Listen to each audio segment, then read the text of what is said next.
Hello students, कैसे हैं आप लोग। हिंदी मीडियम स्टूडेंट्स जिन्होंने कल ठोस अवस्था का वर्गीकरण मेरे साथ पढ़ा था, कंफर्म है ये मैं कि आप लोगों ने एंजॉय किया होगा। कोई डाउट्स आपको नहीं होगा। कमेंट सेक्शन में भी ऐसा कुछ नहीं मिला है और ना ही आपने व्हाट्सएप पे ऐसा कुछ मेरे को प्रॉब्लम भेजी है कि सर हमें थोड़ा यहाँ पे प्रॉब्लम क्रिएट हो रही है।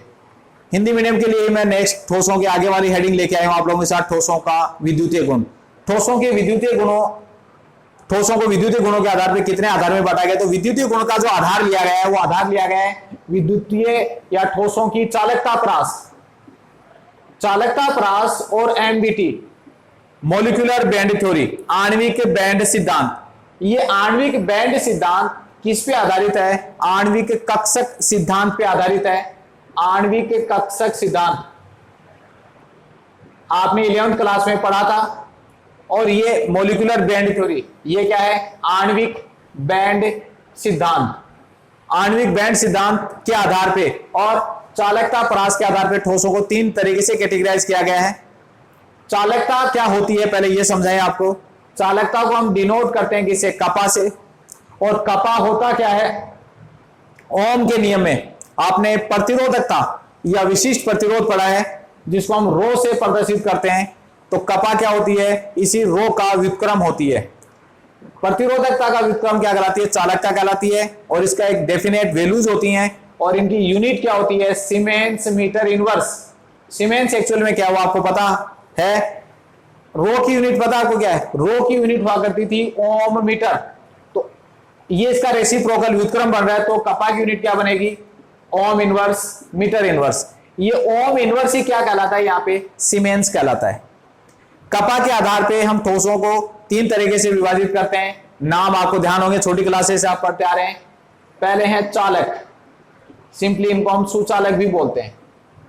नंबर 2 कुचालक या अचालक, कुचालक या अचालक। और तीसरा पॉइंट होता है हमारे पास अर्धचालक, सेमी कंडक्टर इनको बोला जाता है। तो ये तीन पॉइंट होते हैं। चालकता के आधार पर इनमें क्या होता है? जो सुचालक या चालक होते हैं उनकी चालकता प्रास सबसे ज्यादा होती है 10⁴ से लेके 10⁷ सीमेंस मीटर इनवर्स होता है। सिंपल एक पॉइंट आपको याद रखना है, एक फिगर आपको याद रखना है। अचालक या कुचालक ठोस कौन से होते हैं? जिनकी चालकता प्रास सबसे कम होती है 10⁻⁻20 से लेके 10⁻−10 सीमेंस मीटर इनवर्स। अब बात आ गई हमारे पास अर्धचालक। तो अर्धचालक की जो चालकता प्रास होगी वो अर्धचालकता की चालकता प्रास क्या होती है? इन दोनों के मध्यम होती है। अब मध्यम वैल्यू भी यदि अपन बताना चाहें तो इसको आप बता सकते हो कि 10⁻⁴ से लेके 10⁻−6 या -10 तक आप इसको बता सकते हो। लेकिन जनरली क्या है, आपको बुक वगैरह में फिगर नहीं मिलेगा, ये लिखेगा कि अर्धचालकों की जो चालकता प्रास होती है वो चालक और कुचालक के मध्य की होती है। ये तो पॉइंट हो गया बेटा चालकता प्रास के आधार पे। दूसरा पॉइंट इसमें मैंने क्या ले रहा है कि एमबीटी या आणविक कक्षक सिद्धांत के आधार पे। आणविक कक्षक सिद्धांत क्या है मैंने बताया अभी आपको। आणविक कक्षक सिद्धांत आपने 11वीं क्लास में पढ़ा था। इसको मैं थोड़ा सा रफली आपको बता रहा हूं। 4 के चैप्टर में पढ़ा था कि जब दो परमाणु आपस में मिलते हैं और अणु बनाना चाहते हैं तो परमाणुओं के परमाणुीय कक्षक, ये परमाणुीय कक्षक है, परमाणुीय कक्षक है, आपस में मिलते हैं और मिलकर क्या बनाते हैं? 2 नए कक्षक बनाते हैं जिनको हम क्या बोलते हैं? आणविक कक्षक बोलते हैं। ये 2 नए आणविक कक्षक बनेंगे। परमाणुीय कक्षकों के मिलने से क्या बनते हैं? 2 नए कक्षक बनते हैं जिनको आणविक कक्षक बोलते हैं। जो परमाणुीय कक्षक बंध बनाने में भाग लेते हैं उनकी ऊर्जा क्या होती है? बराबर होती है। ऊर्जा स्तर उनका बराबर होता है। लेकिन उनके मिलने से जो 2 नए कक्षक बनेंगे उनका ऊर्जा अंतर क्या होता है? अलग अलग होता है। कुछ के ऊर्जा अंतर क्या होता है? कम हो जाता है, जिसको क्या बोलते हैं अपन? बॉन्डिंग मॉलिक्यूलर ऑर्बिटल बोलते हैं। बंधी आणविक कक्षक, बंधी आणविक कक्षक बोलेंगे। और जिनकी ऊर्जा बढ़ जाती है उनको हम क्या बोलते हैं? ABMO से डिनोट करते हैं। अबंधी या प्रतिबंधी आणविक कक्षक बोलते हैं। अबंधी एंटी बॉन्डिंग। परमाणु कक्षकों को अपन AO से लिखा था, आपको याद आ रहा होगा शायद। और ये क्या लिखे जा रहे हैं? BMO और ABMO।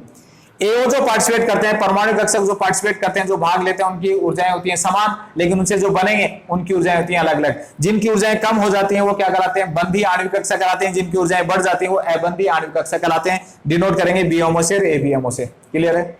नेक्स्ट पॉइंट, कितने आणविक कक्षक बनेंगे? जितने परमाणुविक कक्षक भाग लेते हैं एओ किसके बराबर होते हैं, एओ जो भाग ले रहे हैं उनका जो नंबर होता है, उनकी जो संख्या होती है वो किसके बराबर होती है, बनने वाले एमओ की संख्या के बराबर होती है। यानी 2 परमाणु कक्षक भाग लेंगे तो 2 आणविक कक्षक बनेंगे, 4 परमाणु कक्षक भाग लेंगे तो 4 आणविक कक्षक बनेंगे। ये आणविक कक्षकों की संख्या होती है। संख्या समझ में आई।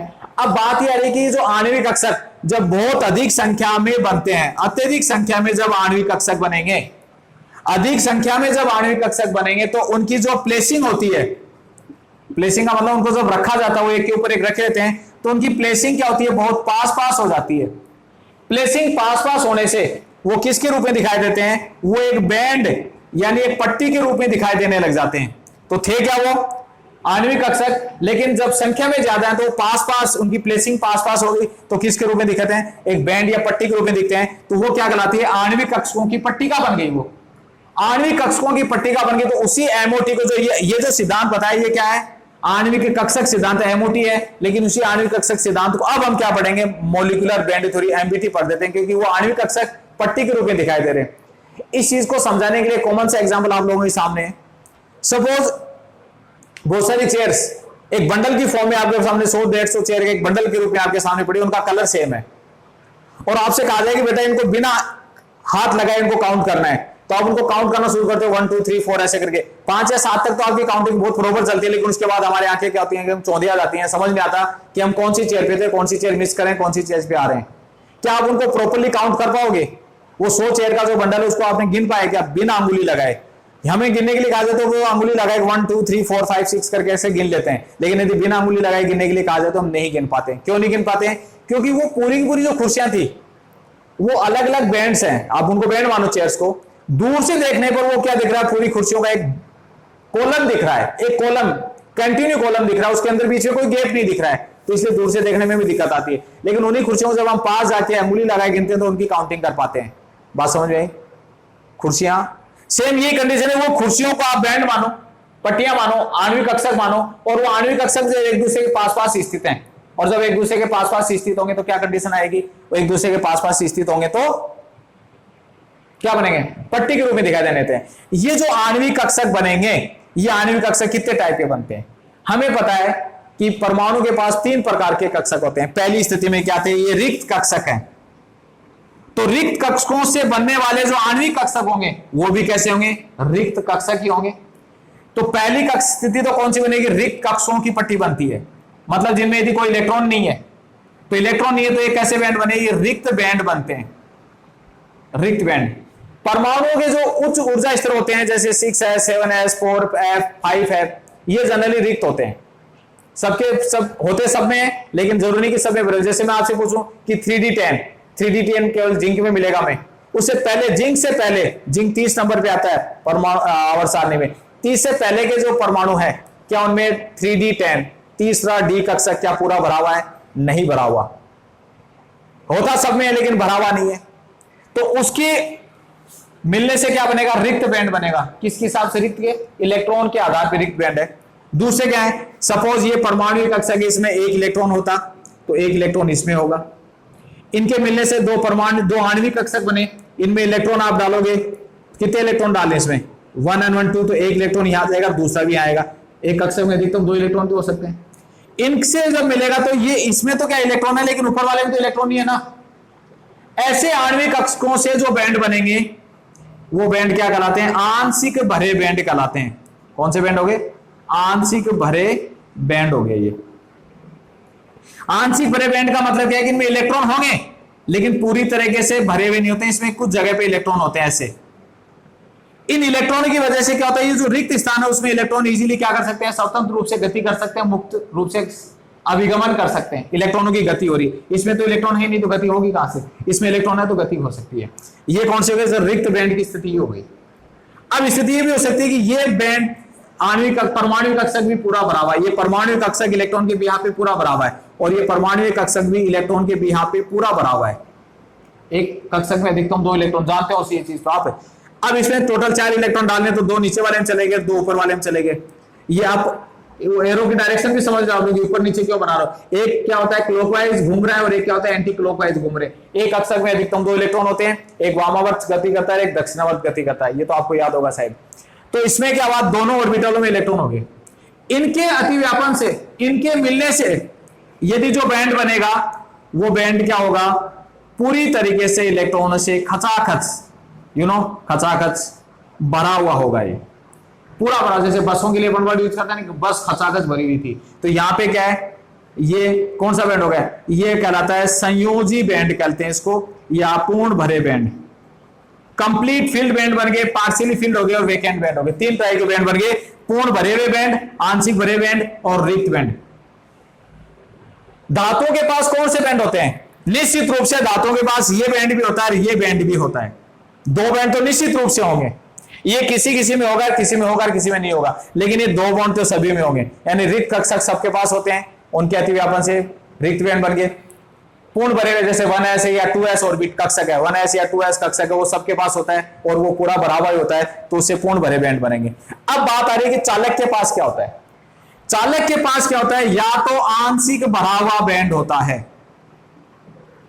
पहली स्थिति आंशिक भरा हुआ बैंड है, या तो आंशिक भरे बैंड की वजह से क्या करेंगे, इलेक्ट्रॉन मुक्त रूप से, स्वतंत्र रूप से क्या कर सकते हैं, गति करने में सक्षम है। जब ये गति करने में सक्षम है तो इलेक्ट्रॉन जो फ्रीली मूवमेंट कर रहे हैं यहाँ पे, और इलेक्ट्रॉनों की आपको पता है करंट, चालकता की जहां पे बात की जाती है, आवेश को ले जाने वाली मुक्त स्पीशीज क्या होती है, या तो मुक्त आयन होते हैं या मुक्त इलेक्ट्रॉन होते हैं। यहाँ पे मुक्त इलेक्ट्रॉनों के रूप में आवेश जाएगा तो गति करेगा। या फिर इनमें क्या होता है, आंशिक भरा हुआ बैंड नहीं है तो क्या होगा, आंशिक भरा हुआ बैंड नहीं है तो इनमें क्या होगा, दो बैंड तो मैंने बताया आपको कौन कौन से, ये उच्च ऊर्जा वाले रिक्त बैंड है, और ये क्या है, निम्न ऊर्जा वाले पूर्ण भरे हुए बैंड है। ये मैंने अभी क्या कहा, ये तो सबके पास होते ही हैं, पूर्ण भरे बैंड और रिक्त बैंड। वो इतने पास पास होते हैं कि वो आपस में अतिव्यापन कर लेते हैं, जुड़ जाते हैं वो, और ये जुड़कर किसकी तरह व्यवहार करने लगे, दोनों जुड़ गए, पूर्ण भरा बैंड और रिक्त बैंड जब जुड़ गए तो किसकी तरह व्यवहार कर रहा है, आंशिक भरे बैंड की तरह तो व्यवहार कर रहा है। तो या तो जिनमें पहले से आंशिक बैंड हो, या फिर इसमें पूर्ण भरे बैंड और रिक्त बैंड मिलकर क्या बने, आंशिक बैंड बना ले। इन दोनों स्थिति में क्या होता है, मुक्त इलेक्ट्रॉन होंगे, गति कर सकते हैं और ये चालकता प्रदर्शित करेगा। ये तो होगी चालकता ह्रास और एमबीटी के आधार पर चालक, समझ में आया होगा। एग्जाम्पल, कोई भी धातु जिसमें चालकता होती है, लोहा है, सिल्वर है, गोल्ड है, ये सब इसके एग्जाम्पल हो गए। अब बात आते हैं किस पे, अपन कुचालक पे या अचालक पे। अचालक में चालकता ह्रास बता दी सबसे कम होती है। बैंड के आधार पे क्या होगा, बैंड के आधार पे आंशिक बैंड तो होगा नहीं। कौन से बैंड होते हैं, दो बैंड मैंने बताया सबके पास होने। कौन से बैंड होने, रिक्त बैंड होना है और पूर्ण भरे हुए बैंड होने, ये तो सबके पास होने, रिक्त बैंड और पूर्ण भरे बैंड ये सबके पास होने। ये पूर्ण भरे बैंड और रिक्त बैंड होंगे तो उसकी वजह से क्या होगा, इनके बीच में ऊर्जा अंतराल इतना ज्यादा होता है कि नॉर्मली कोई भी इलेक्ट्रॉन मुक्त नहीं रहता है। और यदि ताप बढ़ाया जाए, ताप बढ़ा दिया जाए तो कोई भी इलेक्ट्रॉन इतना ज्यादा ऊर्जा नहीं ले पाता है कि वो इस पूर्ण भरे हुए बैंड से कहां चला जाए, रिक्त बैंड में गति कर जाए। इस पूर्ण भरे बैंड से कहां चला जाए, रिक्त बैंड में गति कर जाए। ये संभावना नहीं होती है ताप बढ़ाने पर, क्योंकि दोनों जो बैंड है, पूर्ण भरा हुआ बैंड और रिक्त बैंड के बीच में ऊर्जा अंतराल क्या होता है, बहुत ज्यादा होता है। तो ये क्या होंगे, कमरे के ताप पे भी कुचालक और ताप बढ़ाने पर भी क्या होते हैं, कुचालक की भांति व्यवहार करते हैं। यदि मैं धातुओं की बात करूं तो इसमें पीबी का एग्जाम्पल, लेड का एग्जाम्पल आप दे सकते हो, सीसा एग्जाम्पल आप इसमें दे सकते हो। और भी अपने सराउंडिंग बहुत सारे ठोस ऐसे होते हैं जो कुचालक है, वो एग्जाम्पल भी आप दे सकते हो। अब सबसे इंपॉर्टेंट क्लास आती है एग्जाम के पॉइंट ऑफ व्यू से, कई बार पूछा गया इसमें, अर्धचालक। अर्धचालक की चालकता प्रकाश आपने बता दी, कुचालक और सुचालक के बीच की होती है। अब इसमें बैंड कौन से होंगे, आंशिक बैंड हो नहीं सकते, वो तो केवल एक ही जगह होते हैं। तो फिर दो बैंड कौन से जो सब में होते हैं, रिक्त बैंड और पूर्ण भरे बैंड सब में थे। तो इसमें क्या होता है, रिक्त बैंड होगा। ध्यान रखना, रिक्त बैंड हमेशा ऊपर बनाना है, क्यों, क्योंकि उसकी ऊर्जा ज्यादा होती है। उच्च ऊर्जा स्तर वाले कक्षक की क्या बनाते हैं, रिक्त बैंड बनाते हैं। और ये क्या होता है, इनके बीच में इलेक्ट्रॉन्स होते हैं, इलेक्ट्रॉन से भरा हुआ ये। अब क्या होगा, पहले केस में कहते हैं ये इतने पास पास थे कि आपस में जुड़ गए। पहले केस में, चालक के केस में इतने पास पास थे, जुड़ गए, अतिव्यापन करके किसकी बात व्यवहार कर रहे हैं, आंशिक भरे बैंड के। इसमें ऊर्जा अंतराल इतना ज्यादा था कि कोई भी इलेक्ट्रॉन गति करके यहां नहीं जा पाया, चाहे आप कितना भी ताप बढ़ा दो। इसमें क्या होता है, ये ऊर्जा अंतराल तुलनात्मक रूप से क्या होता है, कम ऊर्जा अंतराल होता है। मतलब इतने भी पास नहीं कि जुड़ जाएं और इतने भी दूर नहीं कि इलेक्ट्रॉन जंप नहीं कर पाए। तो नॉर्मली यदि कमरे के ताप पे अपन देखेंगे, कमरे के ताप पर ये किसकी भांति व्यवहार कर रहे हैं? कुचालक की भांति व्यवहार कर रहे हैं, यानी इलेक्ट्रॉन मुक्त नहीं है, इसमें गति नहीं कर पा रहा है। लेकिन जैसे हमने ताप बढ़ाया, इसमें ताप बढ़ाया हमने, ताप बढ़ाने पर क्या होगा? कुछ इलेक्ट्रॉन यहां से जंप करके इसमें चले गए।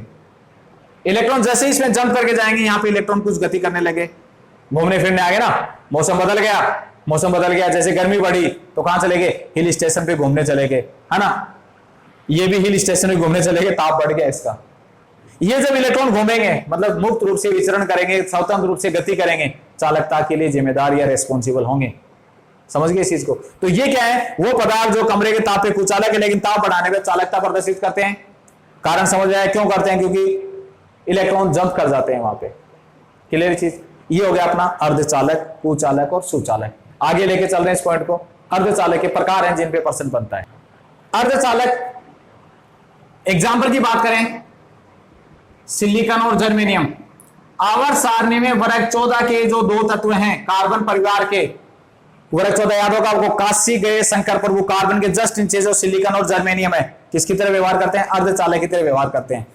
ये वर्ग 14 के जो दोनों तत्व हैं वो संयोजकता के हिसाब से देखें तो क्या है? चतुसंयोजी हैं। चतुसंयोजी समझ आ रहा है? कार्बन की संयोजकता 4, तो उसके वर्ग के अन्य तत्वों की संयोजकता भी 4। 4 का मतलब इनके पास 4 अयुग्मित इलेक्ट्रॉन होते हैं, और ये 4 अयुग्मित इलेक्ट्रॉन है, इसलिए क्या कर सकते हैं? 4 बंध बना सकते हैं। ये संयोजकता का मतलब है। ये अर्धचालक प्रकृति के हिसाब से दो प्रकार के होते हैं, शुद्ध अर्धचालक और अशुद्ध अर्धचालक। शुद्ध, नेज या अपद्रव्य अर्धचालक। तो सबसे पहले मैं शुद्ध अर्धचालक को बताना चाह रहा हूं आपको।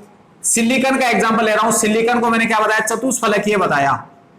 ये सिलिकॉन का क्रिस्टल लेटिस आप समझ सकते हो, देख रहे हो यहां पे सिलिकॉन 4 अन्य सिलिकॉन परमाणु से जुड़ा हुआ है, दिख रहा होगा आपको। हर सिलिकॉन 4 बंध बना रहा है। यदि ताप बढ़ाया जाए तो इन सिलिकॉन में क्या होगा? कुछ सहसंयोजक बंध टूट जाते हैं। सहसंयोजक बंध बोला है मैंने, समझ रहे हो सहसंयोजक बंध क्यों बोला है? क्या होगा इसमें? कुछ सहसंयोजक बंध टूट गए इसमें, और ये सहसंयोजक बंध टूटने से क्या होता है? इलेक्ट्रॉन की साझेदारी हुई थी सिलिकॉन और सिलिकॉन में, ताप बढ़ाने पर ये सहसंयोजक बंध टूट गए, तो देखो इसका इलेक्ट्रॉन फ्री हो गया और इसका इलेक्ट्रॉन फ्री हो गया जो साझेदारी में थे। ये बंध टूटने पर ये इलेक्ट्रॉन फ्री हो गए, तो ताप बढ़ाने पर इलेक्ट्रॉन फ्री हो गए। जो भी मैं बता रहा था ना कि कहां चले गए? पूर्ण भरे बैंड से कहां चले गए? ऊपर रिक्त बैंड में गति कर गए। ये चीज ऐसे समझो आप। जैसे इलेक्ट्रॉन मुक्त हो गए, बंध टूट गया ना, इलेक्ट्रॉन मुक्त हो गए। इलेक्ट्रॉन मुक्त होते ये क्या कर सकते हैं? पूरे क्रिस्टल में गति कर सकते हैं, और जहां इलेक्ट्रॉन गति करते हैं वहां चालकता प्रदर्शित होगी। लेकिन कहां पे? ताप बढ़ाने पर। इस प्रकार के जो अर्धचालक होते हैं जिनमें केवल ताप बढ़ाने पर चालकता बढ़ती है, कुछ सहसंयोजक बंध टूटने से, इलेक्ट्रॉन मुक्त होने से चालकता बढ़ती है, क्या कहलाते हैं? शुद्ध अर्धचालक कहलाते हैं, नेज अर्धचालक कहलाते हैं। उसके बाद शुद्ध अर्धचालक के बाद, शुद्ध हो गया, क्लियर। दूसरा मैं लेके चल रहा हूं यहां पे अशुद्ध अर्धचालक या अपद्रवी अर्धचालक। अपद्रवी, ये अपद्रवी या अशुद्ध अर्धचालक क्या होते हैं? जिनमें कुछ अशुद्धियां मिलानी पड़ती हैं। अशुद्धियां मिलाने को हम जो प्रोसेस है वो क्या कहलाता है? अपोहन कहलाता है, सॉरी डोपिंग कहलाता है, और इसका हिंदी मीनिंग होता है अपमिश्रण।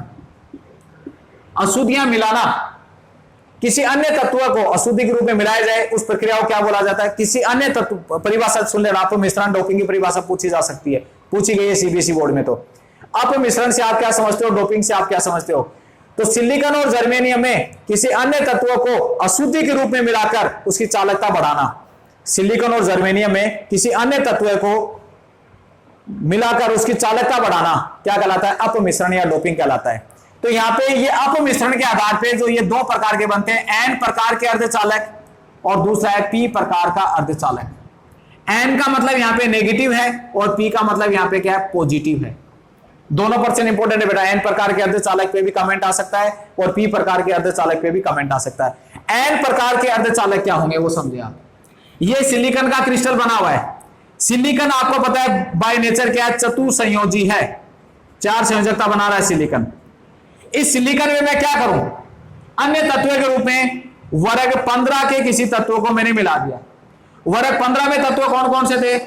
फास्फोरस, आर्सेनिक, सॉरी पूरा लिख रहा हूं मैं, नाना पाटेकर, असरानी, सब बीमार, ये एलिमेंट्स थे। इसमें नाइट्रोजन 5 संयोजकता नहीं दिखाता, त्रिसंयोजी होता है।